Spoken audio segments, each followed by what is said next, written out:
Hey guys, and welcome back to Mika Reacts and Reviews, react and review to things on the internet. Same day, same shirt, different video. And today we're returning with Dr. Jordan Peterson, and he's talking about sex. Specifically, Dr. Jordan Peterson, what did I teach my children about sex? Alright, so I thought this would be really interesting. I've heard Dr. Jordan Peterson talk about relationships, marriage, and children, but not necessarily about sex. So I thought it'd be interesting to see what he has to say. His sexy self. He's kind of sexy. I think intelligent men are sexy, okay? I'm not trying to go there. I know he's married. Anyway. If you like these type of videos, please like, comment, and subscribe. Hit that bell to get the notifications when I do upload. All that really does help with the algorithm, guys. And if you'd like to support the channel even further, you can donate. My PayPal link is in the description box below and also in the comment section. It helps, but you don't have to. You can like, comment, and subscribe. And sit back, relax, and enjoy the video. Alright, here we go. What did I teach my children about sex? Is there a healthy middle ground for them without being naively celibate or damagingly promiscuous? And how did you communicate that? Damaging promiscuous. You know, I didn't teach them, my kids, much explicitly about sex. I actually don't remember any conversations about sex per se. And I can't even really remember how they found out about sex. Jeez. I'm certain that they knew the basic mechanics plenty early enough. So it wasn't like it was a taboo subject. It just, in some sense, never seemed necessary. Now, that doesn't mean that there wasn't any instruction about sex in our household. I mean, the kids watched. What do you teach children about sex? Well, you teach them how to be good people in the broadest possible sense. And so one element of that would be, don't casually use and hurt other people. And you act that out as a parent to the degree that you're capable, and your children observe that.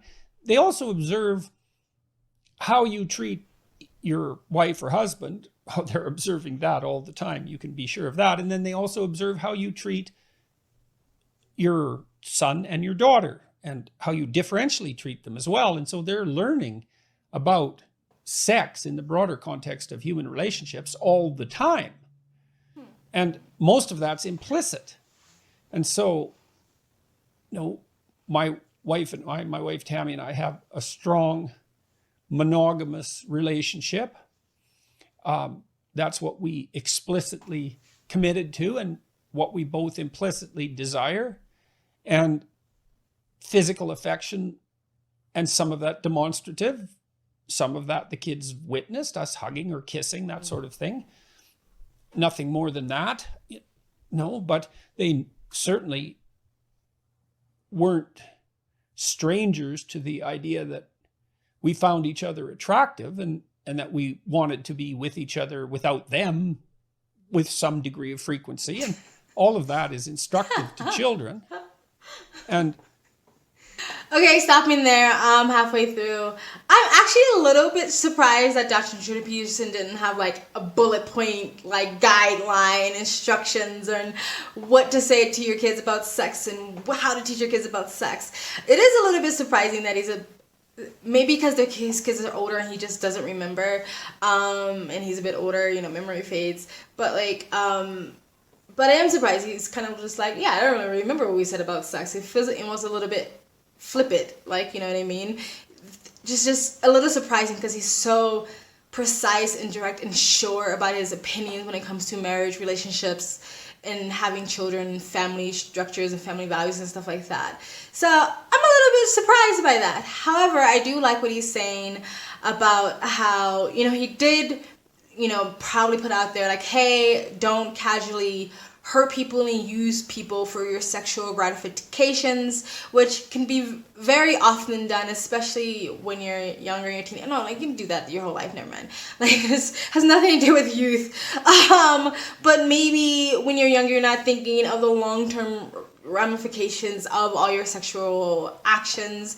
Casual sex, I don't believe Dr. Jordan Peterson is pro casual sex. I feel like I've heard him talk about relationships that he thinks that that's not a healthy thing. I myself am not that purist when it comes to sex. Like, I've always been a sex positive person, but sex positive to me do not explicitly mean have sex with everybody, anybody, have no boundaries or values, don't protect yourself, and just sleep with the whole fucking football team just because you feel you want to be progressive. Sex positive to me means whatever sex means to you, whatever your sexuality or whatever your relationship with sex is to you, that should be something that feels good to you, and you're doing it for yourself. You're not doing it because of society, you're not doing it because you're friends, you're not doing it because of your family, your religion, or anything like that. You're doing it for yourself. So if you want to be celibate, if you want to wait till you're married, that is, you're positive ensuring that you don't let people sway you, that is also sex positive. But if you also am like, look, I don't have a problem with casual sex, I protect myself, I'm communicative, I let the person know where I stand, I'm not using anybody, I don't feel any negative way about it, I'm staying healthy, I'm mentally, emotionally, physically, psychologically, spiritually healthy, and I feel secure in this, and I like having casual sex. So I'm also okay with those things. But whatever your idea or your relationship with sex is, whatever it is to you, and you don't let people affect you or sway your opinion or ideas of what sex is supposed to be. That's what sex positive means to me. I also like what he said about, hey, sex education with your children, or sexual intelligence, or whatever relationship intelligence with your kids shouldn't just be a one-time conversation or a couple of times conversation, or you kid just throwing your kids some condoms or taking them to Planned Parenthood to get birth control or something like that. It's a thing you're teaching your kids throughout their entire lives by just being good examples for your children. So a lot of people don't do that. They do the whole do as I say, not what I do type of thing, which is stupid. Like, that doesn't work. So treating your spouse correctly, husband to wife and wife to husband, not this whole like happy wife, happy life type of thing. Like, both people are making each other happy. I was always taught, if you marry a good person, like they have a good heart or they're a good kind person, if you treat them like a king, he would then therefore treat you like a queen. It's a partnership. By example, the way I treat my wife, the way she treats me, they see our affection for one another. And he tried to word it in a way where he just didn't say, like, my kids know we have sex, okay, on a regular basis. But he basically said that, like, they see us being affectionate. They understand in ways that we like to be intimate with one another on a fairly frequent basis. So it's nice to hear that Dr. Jordan Peterson has a healthy sex life with his wife. I think they both deserve it.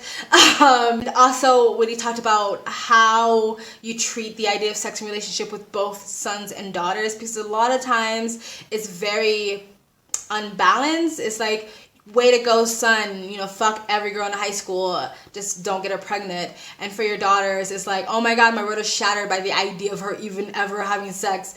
I think that's stupid. I understand the desire to want to protect girls more because of pregnancy and because of the fact that they are less likely to be able to physically protect themselves from an aggressive person who's trying to force sex on them, date rape and stuff like that. So I do understand it, and I do think that should be a conversation people have with their daughters. But I also think people shouldn't forget having also very deep, intelligent conversations with their son of not getting STDs, not getting pregnant, not ruining your life by having a bunch of baby mamas and going to court and child support, not being accused of sexual assault when maybe it was just a hookup, not having sex with a girl who's barely conscious, because that can ruin your life. Like, I think these conversations also need to happen with your sons. And so also, like, I like how he touched on, he didn't say any particular conversation, but I like how he also touched on, our kids observe the way we treat them as well when it comes to those things, as sons and daughters, how we treat them differently, what do we say, and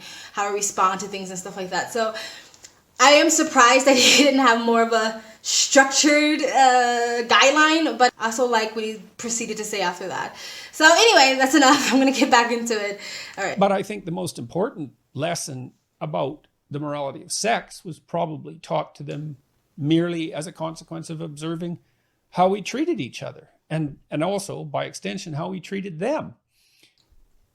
I think that the expectation that they dealt with sex wisely was part of a broader expectation that they dealt with temptation wisely. So And sex is like that too. It's like, who's got the upper hand, you or the sex? So, and I think the kids just knew that. And, I watched their relationships. They had serial monogamous relationships as teenagers, which is par for the course. And by and large, they handled them as well as you could expect two reasonable people who were teenagers to handle them. And I generally liked their choice of partner, thank God, although not always. And that was awful when that was the case, but it didn't happen that frequently. So I didn't have to teach them explicitly what they had already been taught implicitly. And you probably can't teach things explicitly if they haven't had the groundwork laid for that teaching implicitly. So I really like what he said at the end, because no matter how many times you tell a kid don't have sex or don't make the same mistakes or wrap it up, be protective, all these things, if you don't have a great foundation, it's not going to work anyway. I always feel like along with sex talks, there should be raising your children properly. If you raise, I'm going to talk about girls or maybe even boys, like if you raise your kids to have values, standards, self-worth, self-love, confidence, learning problem-solving skills and stuff like that, I feel like they will just inherently not let people just walk all over them. If a boy has a great father, a great grounding of what masculinity is, then he may not go out of his way to try to prove his masculinity through sex. So I think you have to lay the groundwork. I feel like a lot of days in this day and age, a lot of teenagers find their self-worth through sex and sexuality. I think it's this mistaken idea that I'm mature and I'm an adult and I'm growing up now just because I can show my titties to people. And that's not growth. And if you start doing that way before you've built the foundation of self-love, self-worth, self-respect, all those other things, wanting to protect yourself, your body, your mind, your heart, whatever, then you're going to end up fucking yourself up in the long run.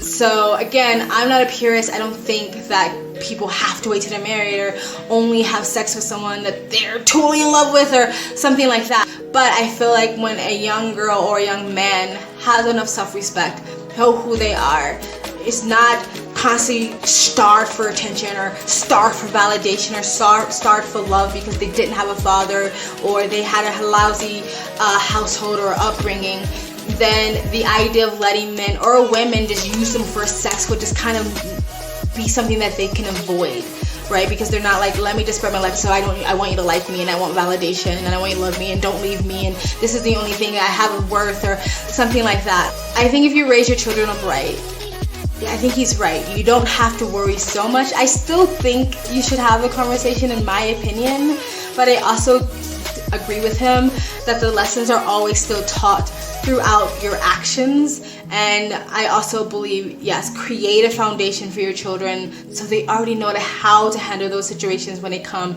into them. If your daughter or your son is having sex with someone, it's because they truly want that for themselves and not because they're trying to make someone happy or please someone or validate themselves or be popular or be liked or that's all they have to offer or something like that, Anyway, I totally agree with him. And I am kind of happy he wasn't super like, wait till you're married and wait till you're totally in love and wait till the 30th date or something like that and you're a total whore if you don't. I'm glad that he didn't do that, but I liked it. Tell me guys, what do you think? Do you agree with Dr. Jordan Peterson? Do you agree with what I said? Let me know your opinions. Let me know how you approach the situation with your kids, or if you felt like maybe your parents dropped the ball when it came to those things like that. I know my mom did. I had to figure a lot of stuff on my own. But anyway, like, comment, subscribe, hit that bell to get the notifications when I do upload. All of that really does help with the algorithm, guys. And if you want to support the channel even further, you can donate. My PayPal link in the description box below and also in the comment section. It helps, but you don't have to. You can just like, comment, and subscribe. And also, I have a second travel vlog channel. If you want to know where I am in the world, I do travel as a lifestyle. So you can go in the description box below and also in the comment section. Hit the link. Go subscribe to my travel vlog channel and or follow me on Instagram. My stories is usually what's most up to date. And you guys have an amazing day. Bye.